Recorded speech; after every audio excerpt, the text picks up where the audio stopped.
Welcome, grade 12 scholars. I'm Ms. Novak, and we are ready to launch into week 6, lesson 29 of your ELA Distance Learning.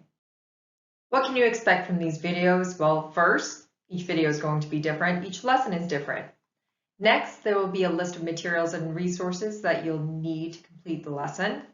We'll also go through an overview of the learning so that nothing takes us by surprise. Of course, I'll make sure to model a specific task or component of a task before you launch into it independently. And lastly, we'll preview next day's learning. In our last lesson, we looked at how this week's text connected to our essential question.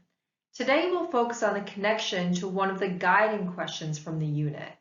In what ways is home both a place and a state of mind? The title of the video is ELA Grade 12 Week 6 Lesson 29. The text we'll be using is Very Giant, and we'll be rereading the text and connecting it to a guiding question. Before we start, a couple of quick reminders. Make sure that you are making time to share your learning with someone following each of these lessons. Next, that you're completing the fluency practice for each day. Again, if you need a refresher, turn back to the directions. It's never too late to start. And lastly, and of course, make sure you are reading for 20 minutes an independent reading selection of your choice. And here is a pictogram to either humble us or to make us feel confident about our thinking skills at this point. Dice, dice. I want to say this is a joke, but let's take 15 seconds here. I might need 15 minutes. And think about the words and phrases that this conjures up for us. Pause the video if you have to. Wow. Pair of dice. Get it? This is a pair of dice. This is a very clever one. I think this could be my favorite so far. The materials and resources for this lesson. Lesson 29 is on page 91. Our note catcher on page 92. The text is on page 78 to 82. And of course, make sure you have something to write with. I'm going to suggest a highlighter and a pencil or pen if you have one handy. Get these materials together before we start our learning. We'll be operating from our same text this week, A Very Giant.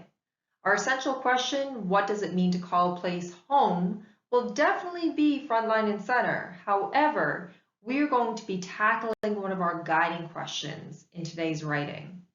The first guiding question, what makes a place important enough to write about, is something to consider. And we will finally write about the question, in what ways is home both a place and a state of mind? Our learning target for today reads, I can find details in a text that connect to a guiding question from the unit. Let's get started. Today we'll start by rereading The Very Giant with a focus on noticing the words that describe the characters' living conditions and how they feel about their home. Then you'll talk to someone about what you learned from your reading.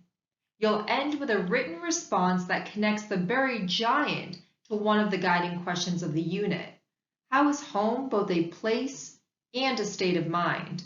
It's definitely time for us to pay particular attention to specific details in the text and relate them back to overarching questions. And of course, our closing is exactly the same and yet different because we're sharing different types of learning. Make sure that you are sharing your learning with someone else. And also make that time for your independent reading. Now for our reading, thinking, and annotating the text like never before. Honestly, we've been with this text now for 5 days. So today's learning is going to take our understanding of the story even farther. First, I would like you to reread the story, The Very Giant. As you reread, mark 2 things. First, the words and phrases that describe Axel and Beatrice's harsh living conditions. And second, the words and phrases that provide insight into how Axel and Beatrice feel about their home. I'll model this for you first so that you can see the importance of lifting up specific details from the text. Here's a quick model of how I found some lines that detail the living conditions of Axel and Beatrice. So I'm not going to read the whole paragraph because this is something that we studied deeply yesterday, but let's take a look at these lines underlined in blue. Where their shelter was less protected from the elements and hardly benefited from the fire in the great chamber, where everyone congregated at night. I underline these details about Axel and Beatrice's shelter being less protected in the elements and not benefiting from the fire in the great chamber. In the margins, I made a note about how it probably was so cold in their home because of the distance from the great chamber. This is an example of the harsh living conditions of the main characters in the text. Now it's your turn.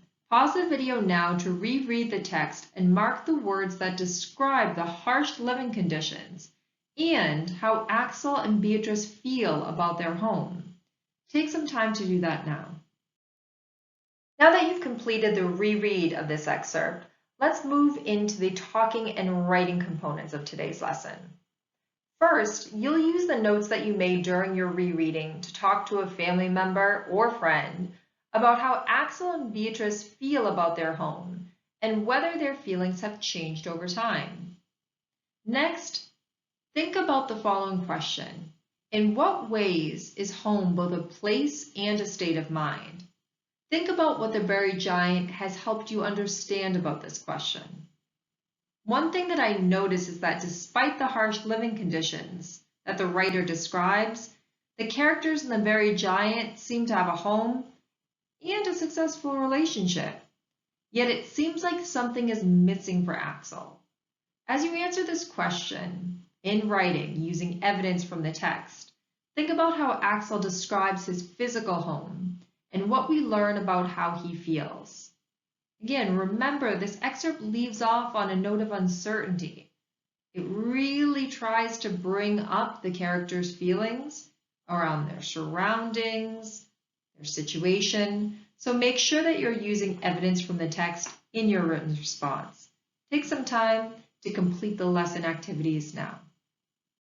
As always, if you have any questions for your teacher about this lesson plan, about the task at the end, feel free to reach out via email, of course.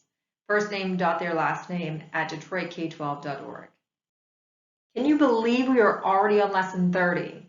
Well, next week we get to venture into the land of poetry, which is a really interesting place, so I'm really pumped about it, and I hope that you are too.